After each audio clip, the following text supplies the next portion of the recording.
तर आज आपण बनवणार आहोत वरण. तर मी घेतली आहे मुगाची डाळ. तुम्हाला हवे तेवढे तुम्ही घेऊ शकता. तर यामध्ये आपण एक टोमॅटो घालणार आहोत चिरून, आणि हे आपण स्वच्छ धुवून घ्यायचं. डाळ आणि टोमॅटो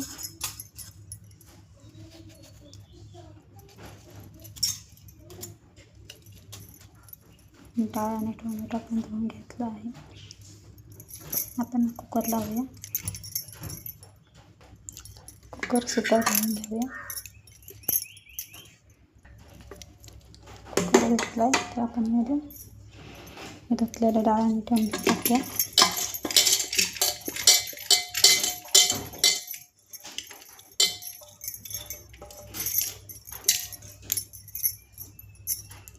पाणी घालूया.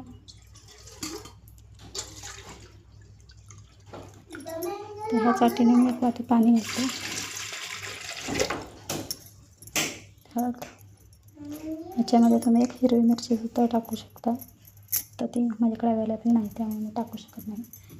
तुमच्याकडे हिरवी मिरची असेल तर तुम्ही एक हिरवी अख्खी मिरची टाका याच्यामध्ये. झाकण लावूया. 3 शिट्ट्या करूया. 3 शिट्ट्यात डाळ चांगली काळी शिजूया. कुकर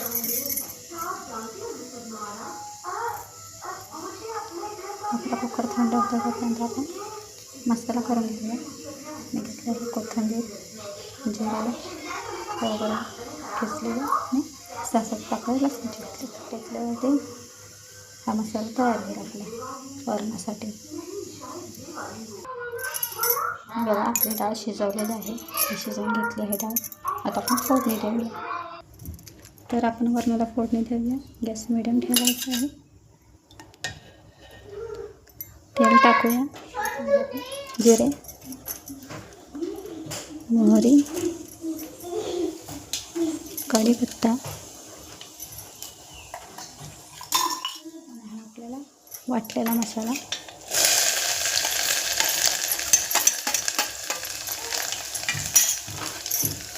चांगला मसाला भाजून द्या.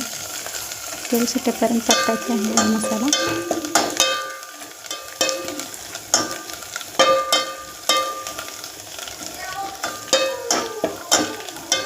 डाळ शिजताना आपण हळद घातली आहे त्यामुळे आता हळद घालायची नाही.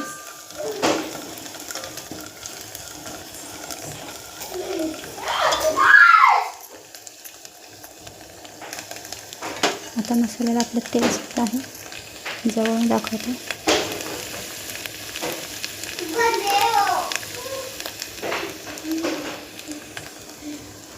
मसाल्यात तेल सुटलं आहे. तर आपण शिजवलेली डाळ घालूया.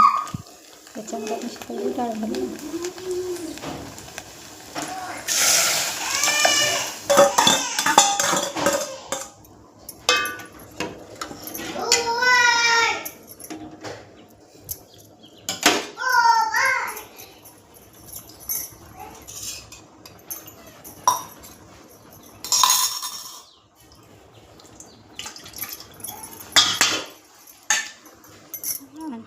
आता उकळीची वाट पाहूया.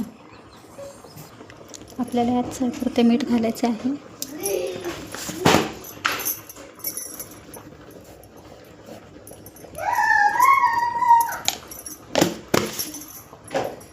आता आपण वाट पाहूया. उकळी आल्यावरती छान उकळी होते मग आपलं वरण तयार. पहा आपल्या वरणाला उकळी आली आहे. छान उकळी छान आहे. तर हे पहा आपलं वरण तयार आहे. तुम्हाला अजून दाट हवं असेल तर अजून दाट करू शकता तुम्ही. तुम्हाला जेवढं कन्सिस्टन्सी हवी आहे तेवढं तुम्ही बनवू शकता. आणि आता आम्ही एवढं खातो दाट. आणि आता हा गॅस बंद करते.